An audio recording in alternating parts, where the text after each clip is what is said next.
ကဲကျွန်တော်ပြောဆရာဦးရှင်တဲမယာကြီးငယ်လို့ဟုတ်ပါဘူးတဲမယာရဲ့ချင်လို့လားကျွန်တော်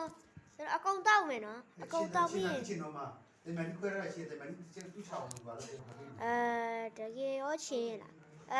အကုန်တောက်ပြီးရင်တော့ပြောကြမယ်ခဏညာဗီဒီယိုခဏပဲရနေ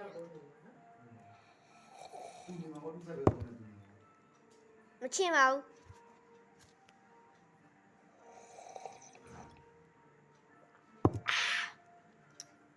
ချင်းနေရတာတစ်စမ်းမအောင်မရတမယာရတာပဲရတယ်တကယ်ကြောနေမနာဘူးမချင်ပါဘူးတမယာဒီတစ်လုံးစားရနေညီညရဆိုပြော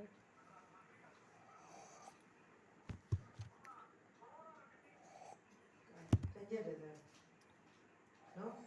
နောက်လည်းမတင်ရတာလေ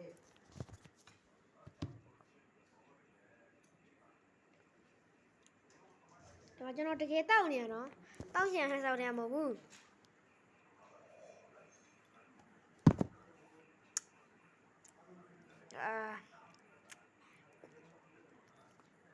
တောက်ပြီးရင်နောက်ပိုင်းမချင်ပါဘူးကြဒီမှာ